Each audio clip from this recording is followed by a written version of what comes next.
Welcome to Living the Triggered Life podcast. My name is Keith Maskell. And I'm Roxann Maskell. And thank you guys for coming back and listening to us. And we were riding over here in the car, and we were always preparing for the show and stuff. And we like to be in the moment and talk about. We've made a list of issues and things. Topics. But you know, sometimes things happen and they're irrelevant. And we want to talk about them. So we're going to talk tonight. We're going to talk about. Wait, do you still like my hair? Yeah, I do actually. It still looks good. Oh, okay. Yeah, I just want to make sure. No. Still Like you did. hair. No. You did a daggone good job because I know you were worried about when you got that cut yesterday. You weren't sure. I was. I know folks out there. You know when you get a haircut sometimes and it looks great when you leave the salon, but as soon as you get your trifling butt home, it looks like hell, and the next day it looks like hell, and it looks like hell until you get it done again. That's always me. And so that's why she's asking about that. And just a side note, like, let me just have a shout out, like, there is wig etiquette. So there's a lot of people out there, a lot of sisters that are wearing wigs. Like, you got to take care of your wig. Like, you can't just throw it on your head and just let it do whatever it's supposed to do. Like, you're supposed to wash it once a week. Like, you can hairspray it. Like, you're supposed to brush it. Like, you're supposed to take care of it. You can't let it look as nappy as the hair that you have underneath it that you didn't want to take care of. You understand what I'm saying? Wow. So, I'm sorry. I just had to. My mother was a hairdresser. Shout out to Connie. I just had to say that. I had to say that because there needs to be some wig etiquette for sure. And also weave etiquette as well. Take care of your weaves. Stop letting it get all nasty and crusty and stuff like that. And, you know, we know when it ain't real. Okay. So we just need to get on topic. Of course. So today we're going to talk about a little bit about our relationships with our families. Mm-hmm. For me specifically, I don't know if you plan to talk about this, but of course, we'll see what you say. When I actually told people in my family what happened to me, Right.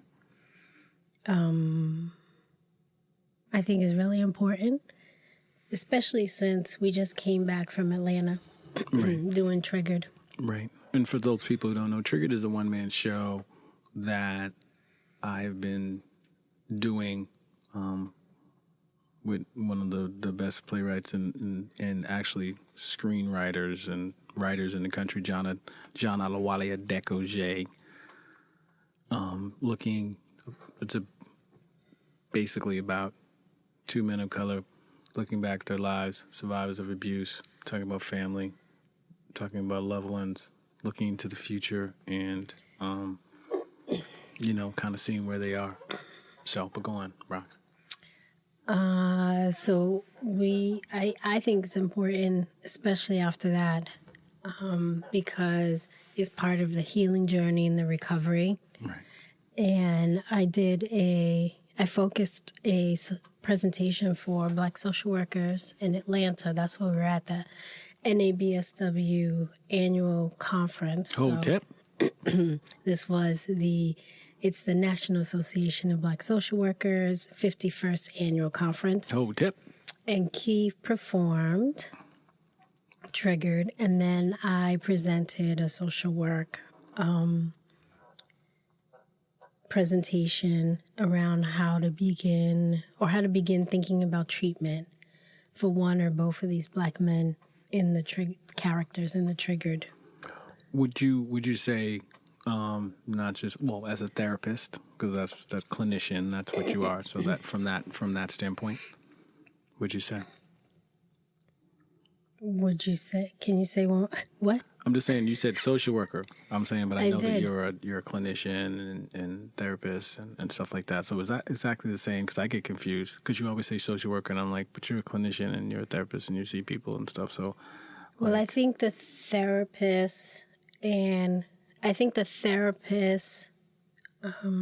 description sort of speaks to what your current practice is. Okay. Like what you're doing clinically. Mm-hmm. Right. I think clinician is a little bit more of a broader term. Mm-hmm. And social worker, which is what I'm licensed to do, is even more of a broader term because it involves case management, all the components of social work. Right. But, I mean, so I'm always curious why you don't just, you say that, that you don't say that you're a clinician or you don't say that you're a therapist. I just explained that because it is a more broader term when I say social worker and implies, in addition, other skills that I have that I utilize. Yeah, I just think that, like I always say, I always think that people just have a certain image of what exactly that means, and not a lot of people associate it with the other two things that you kind of say. So I'm just curious. It's all good. Well, people can ask questions. Two, I think that not every social worker does therapy. Right.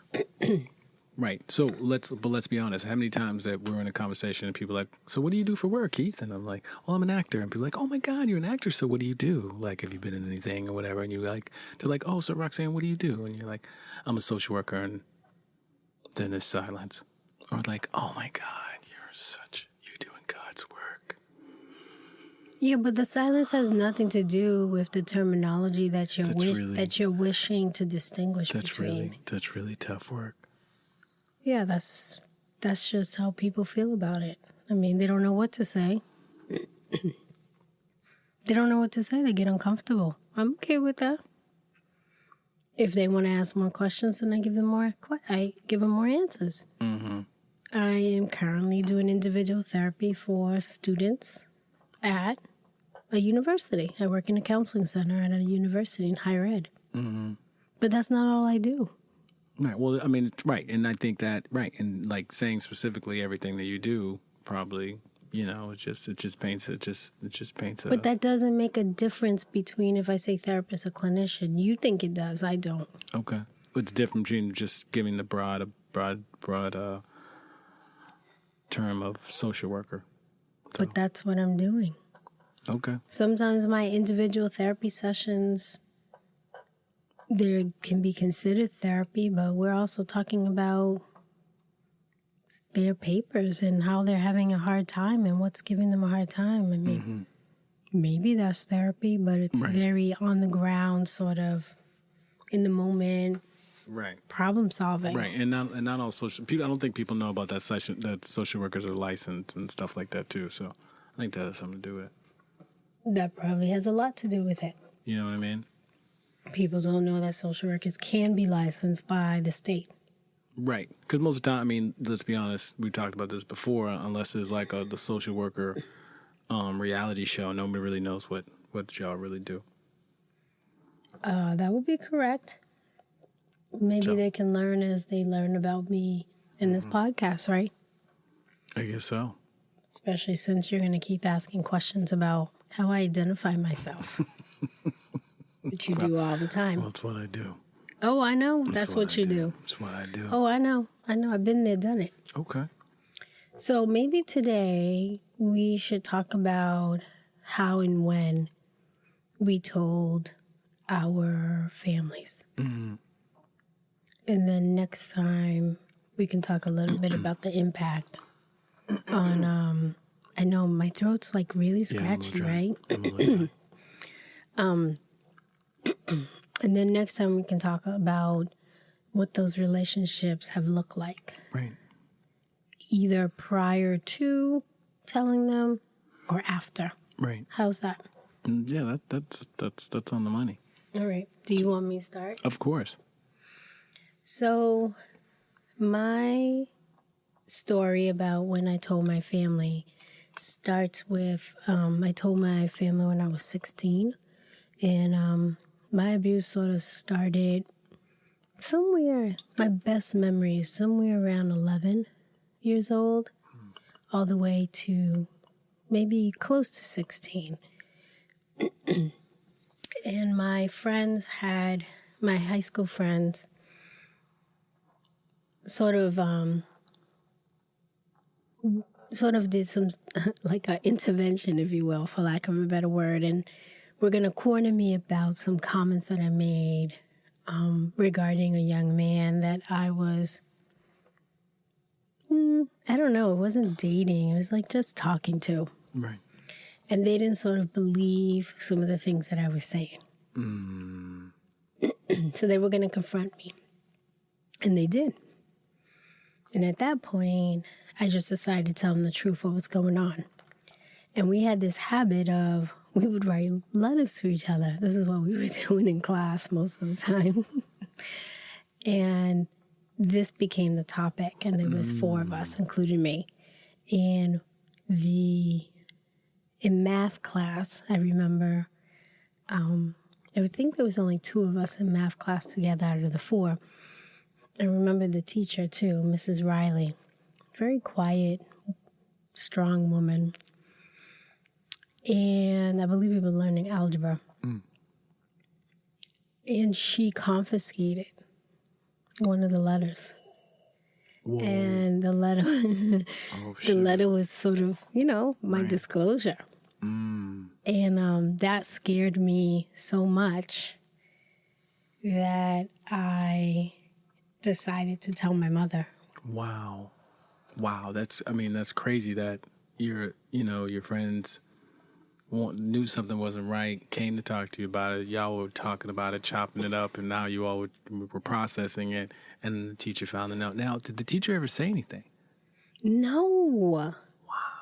She gave the note back, the letter. It was a letter. Right. She gave the letter back, but I was sort of like, why?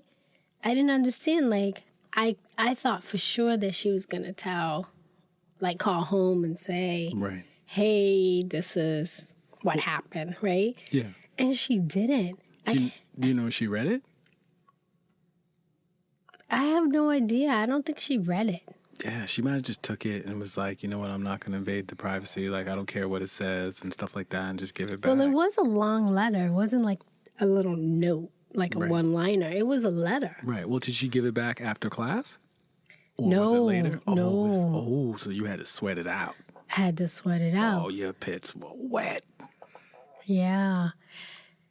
Which is an interesting thing. Why do we hold these secrets like that? Why are they so, So from that experience, I decided to tell my mother. But I told my mother by allowing her to read one of the letters that I had written to one of my friends. That's smart, though. Instead of just saying, hey, this is what's going down. Wow. And when she read it, she was like, who is this about? Like, what is this?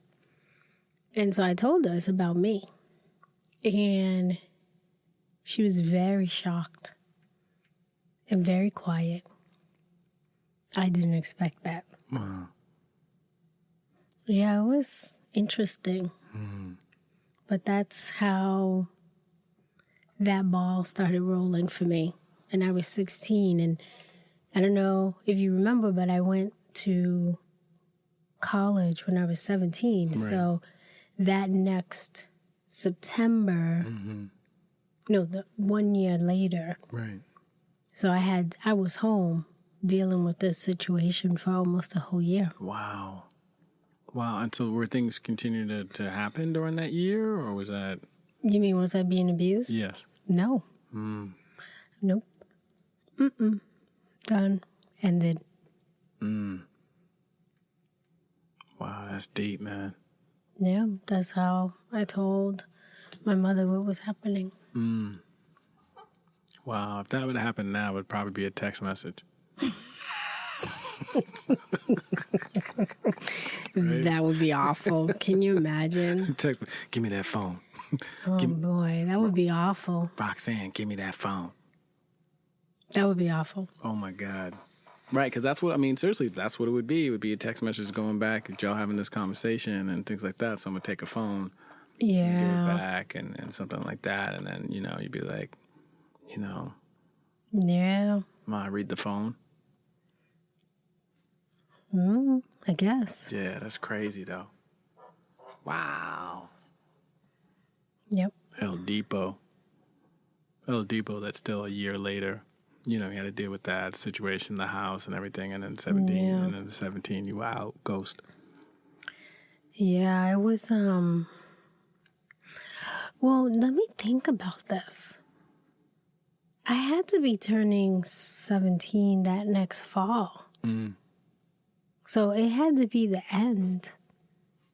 Yeah, it had to be the end because I was not home for a whole year now that I think about it. It was like the end of Probably my end of school. 16th year. Yeah. And I was turning 17. I don't know. You know, this is sometimes what happens when people have been traumatized. There's like, you remember certain things, but there's no timeline that's easy to remember. Right. I hate that part. Yeah, it's all, I mean, it's just, it's blurry. But your body and your mind remembers certain things. Right.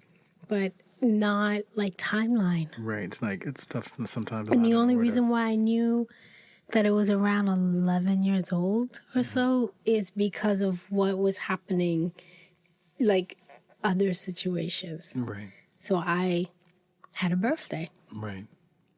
And, you know, we were poor. So we lived in a 1-bedroom. And we had twin beds up against each other. And we all slept together Right. in 2 twin beds. And I knew it was my birthday. And the big thing was that I was going to sleep alone because I was a big girl. Right. And that's what I do remember. Right. Craziness? Yeah. Craziness. Craziness. No question. Yeah. Or maybe this all happened when I was 16, but I waited. Because I remember we had a lot of conversation about it. And I remember that I was able to go. Yeah, I remember I was able to go. I wasn't allowed to go to prom. But I was able to like hang out with my friends, which was like something that didn't happen often. Right. And to celebrate my graduation. Right. So. But you couldn't go to prom. Like was that like a punishment? Like. Yeah, I was punished. I lost my opportunity to go to prom like maybe when I was 15. Oh, yeah. It was like and you're not going to go to senior prom either. It was like, I'm only a sophomore. Right. Like, what do you, or whatever. Right. Yeah. Right. Over nothing. Well. Did you come in late? I had a hickey. Oh. So I went out. I said I was going out with my friend Lynette, and we went out, and it was a double date. And of course, I didn't disclose that part. Right. And just got caught with a boy in the staircase outside of my house. You got caught in the staircase outside your house? Yeah, stupid me. I should have been on a different floor. No, because the hickey would have been worse. What would have been worse? The hickey. Well, maybe. I don't know. But getting caught with him was worse. Oh, my God. Coming home with a hickey would have been okay, I think. Oh, man. So Yeah. how did that happen? How'd you get caught? Because stupid me thought I'd be safe getting out of the elevator on my floor. And then I think we didn't want to, we weren't ready to say goodbye. Right. And then we were having a conversation by the elevator or something, going back and forth. Right. And then, we were in the staircase first maybe, and then we, the level below. And then we decided to come to my floor. He didn't want to, Right. the ending was hard. Right. And then I heard the door to my house open up. And I freaked. That's a problem. And I ran into the trash room. And I don't know where he went. And my mother was throwing out trash. And she was so surprised to see me in there. And I just got busted. So. Wow. So mom busted you. Mom busted me. And she acted like she could have not busted me. Right. She knew what it was going to mean, Right. what was going to happen. Right. But yeah, she didn't know how to play it off like she didn't see me. Right. And then my father, who was like into everything. Like you couldn't even like breathe the wrong way. The man knew that you were breathing the wrong way. Right. Why are you breathing like that? And he was like, what's going on? Boo-doo-doo. And my mother said whatever, and then, yeah, busted. Grounded from prom. 2 years ahead of time. Wow. He couldn't find another way to ground me. It was so stupid. I was so upset. So upsetting. All for a little hickey. Oh, for... Because that hickey wasn't worth it, huh? That better have been a good hickey. Say it, cost you He was prom. cute. Well, no. I think at that time, I thought he was really cute. Really cute. Like really, really fine. Cute. Fine. Was he light skinned? Yes. You know, I'm just got to ask for the caramel skin. No, you don't. light-skinned No, you dudes. don't. But you're going to. I'm just saying. I'm just saying. Just saying. Went out in 82. I'm just saying. Well, anyway, so I'll be sure you just messed it up for everybody. I'm just saying. Go ahead. his name was Monet. His name was Monet. Yeah, that was his real name. I loved it. You like Monet? How you doing, Monet? No, How'd you say his name? I wasn't. How'd you say his I'm not name? telling you. No, how'd you say his name? No, I'm 'Cause not you telling you. remember. Why No, not? I don't remember anything. Monet, hi. This is Roxann. That's why I'm not telling you. Really? Yeah. Okay, that's fine. We can move on. Monet. We totally got off topic, but yeah. Wow, that's crazy. Wow, Monet on the steps. Monet in the steps. So that's crazy. So so you got in trouble. So you told moms and whatever. Did you tell anybody else besides moms? And my friends? Yeah, well, your friends. Yeah, we knew your friends knew, and mom. Who else? No. I didn't tell anybody else. Who else? I didn't. Oh, you didn't tell anybody. So it's just your mom. Who else would I have told? There was nobody Your else aunt, to tell. Somebody, someone else in the family. No. Well, no, not at that time. I didn't. Okay. No, just my mom's. There was Right. nobody else to tell. Mm-hmm. I mean, it was only me, my mom's, my dad, and my sister. Right. And my sister was like 3. Right. Right. So, no, I didn't have anybody to tell. To be honest. Yeah, that's definitely different from my situation, because I didn't tell anybody. No one? Nobody. Not even your best friend in high school? Big shout out to DF. I don't think I went into it, to be honest. I don't think I went into it at all. And if I did, it was very surface. It's possible though. It's possible, because we did talk about some trauma for sure. But there was stuff going on with my parents at that time and things like that. It was a huge scandal that was happening, and I had I figured it out. I was being a detective and trying to figure out what was going on with my parents and what happened. So that was a big thing at that point. But no, I didn't tell anybody like that. There was no one that I was like, hey, this is what happened. Here's what went on, blah, blah, blah. And the same thing, 11. Really? Yeah, yo, 11. What is 11. it about that age? I don't know.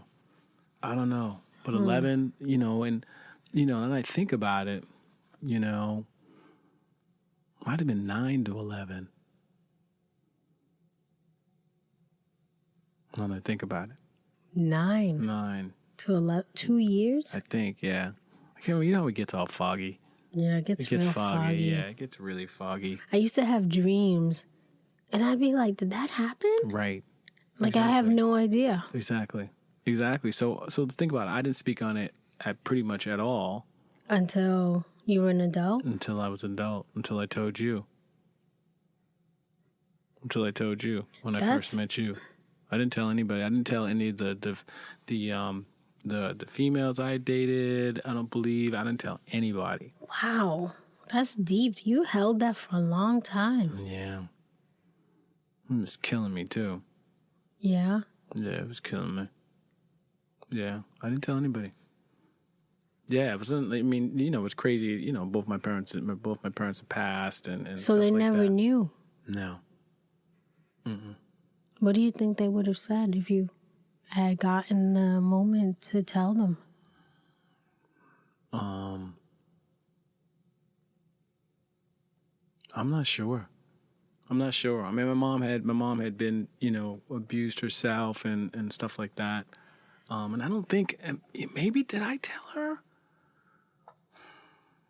I can't remember. Maybe I did tell her. When would you have told her?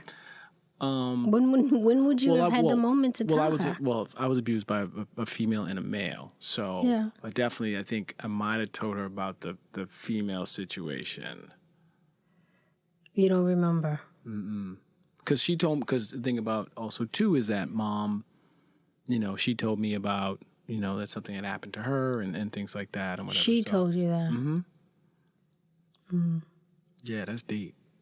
Mm. But you've been listening to Living a Triggered Life podcast with Keith Maskell. And Roxann Maskell. And we've been talking about today about how we disclosed and when we disclosed. And to whom.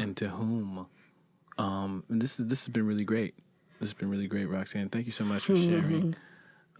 You know, and it's, even though we've been together for so long, of course, as we reach back, we start to learn even new things that we've talked about before. But of course, every time you talk about them, something new, something different comes. You know what I mean? And another layer gets pulled back. So we're going to continue this next time.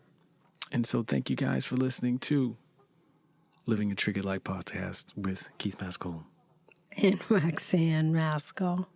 And remember, I'm no longer surviving, I'm thriving.